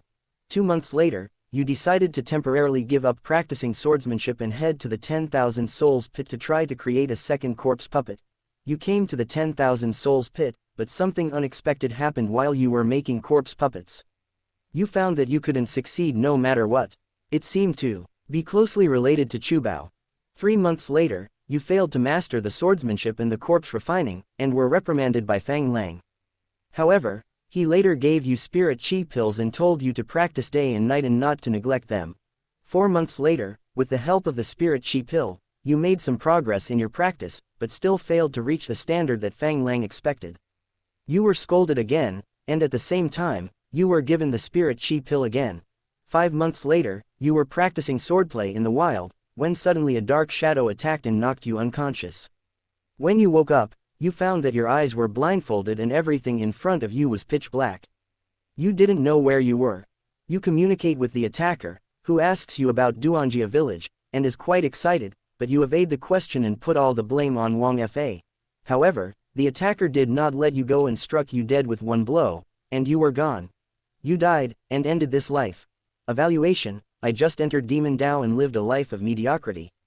Listen to my brother's advice. Cultivating immortals is a dead end, and becoming a demon is even more deadly, so it's never too late to turn back. Duan Ming opened his eyes, licked his lips, and trembled with anger.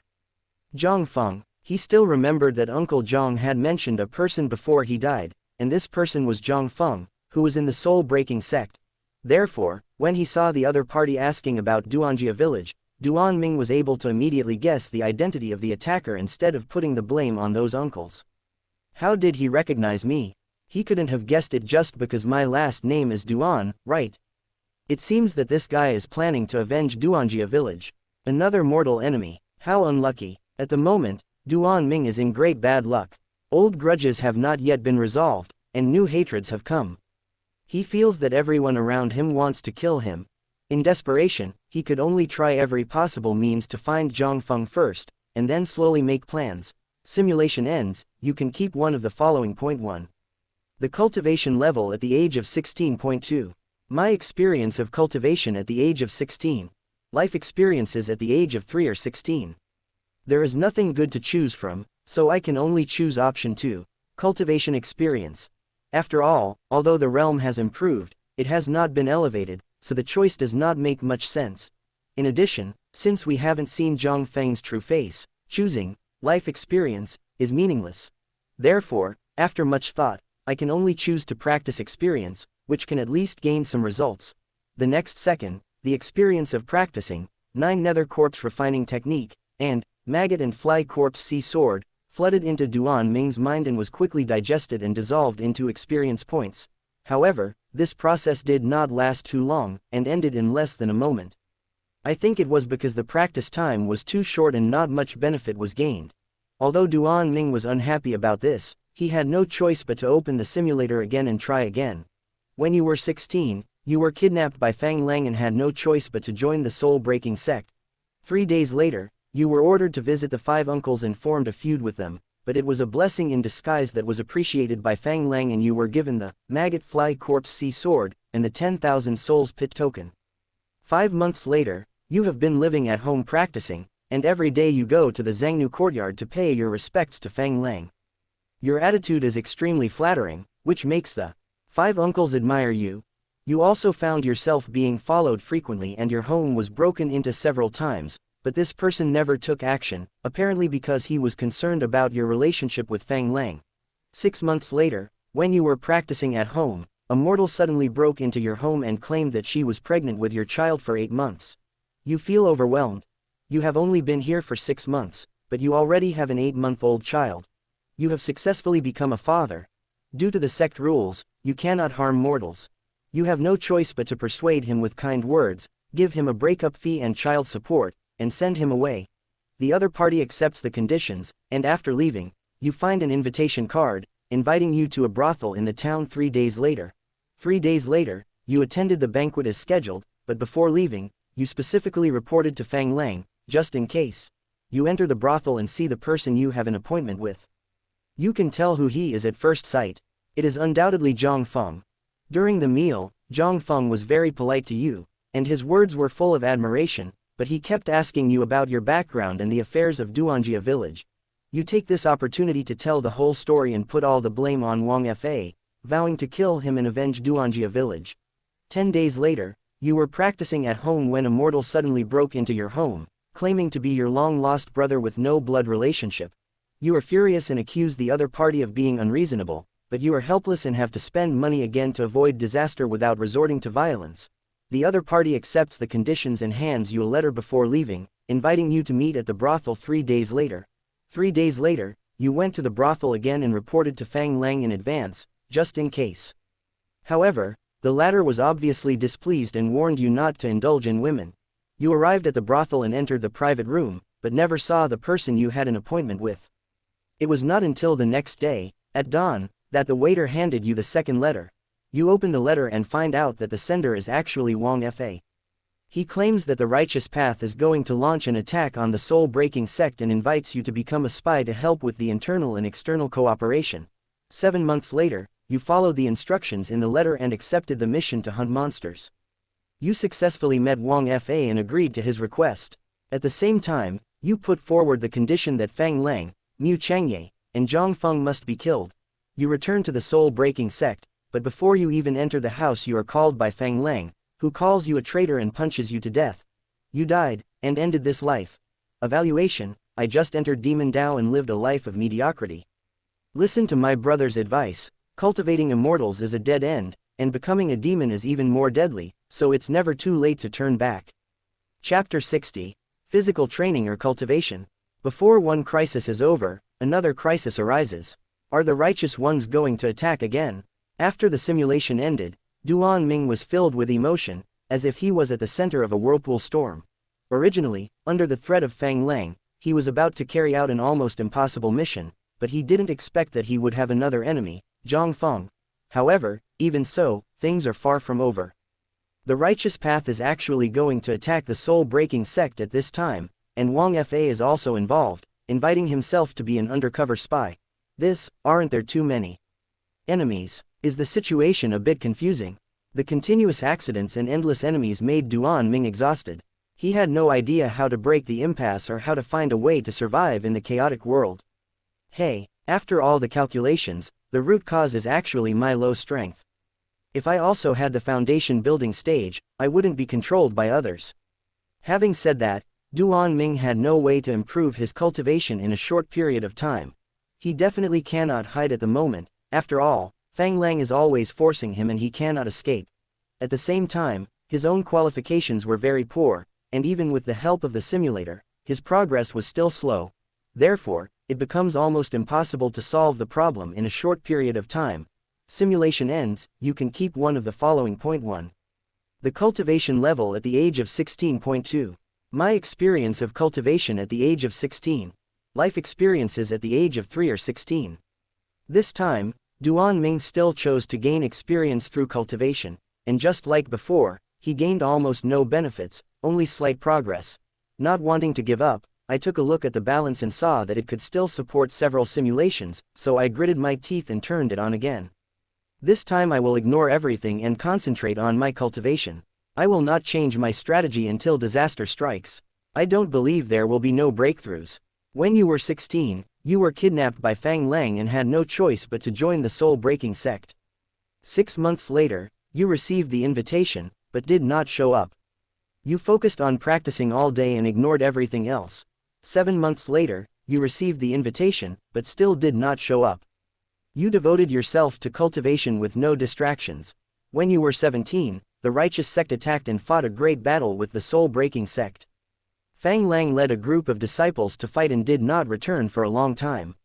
You still stayed at home, concentrating on practicing and disdaining to participate in the fight. At the age of 18, the war entered a fierce stage, and you were also asked to join the battlefield. However, you secretly found an uninhabited valley in the wild to continue your training, and never had any conflicts with others. At the age of 19, the war was still going on, and you had been practicing without any interruption. At the age of 20, you were practicing when you suddenly heard a fight nearby and recognized that one of the fighters was Great Master Bo Ji Wuming. You ignored it and did not go to check. You moved to another place to continue practicing. At the age of 21, you were in the process of cultivation when your fourth uncle, Zhao Chuer, suddenly came to you and urged you to practice dual cultivation with him, but you declined. One day later, fourth master Zhao Chuer decided to force his way into you and launch a surprise attack. Fortunately, you were prepared in advance and escaped through a secret passage. At the age of 22, you were in the middle of training when Fang Lang suddenly came to your door and told you that Mu Chengye had died in battle, your mission had failed, and you were no longer of any use. You were killed with one punch and turned into a pulp.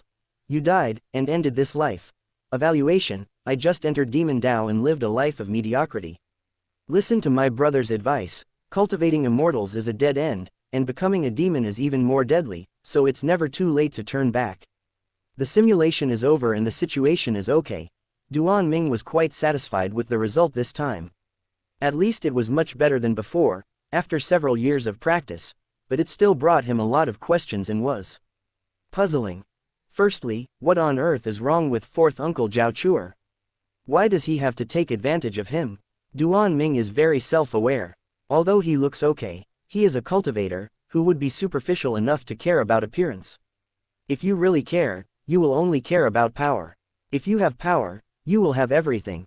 Therefore, he couldn't understand why his fourth uncle master, Zhao Chuer, would risk violating the sect rules to attack a fellow disciple.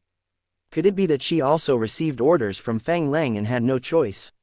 Second, after Mu Chengye died in battle, Fang Lang chose to attack Duan Ming without hesitation and killed him. This means Fang Lang needs Mu Chengye to die at the hands of Duan Ming, and killing anyone else will not count. This is very strange. It is not enough to just kill the person, but he must die at the hands of Duan Ming.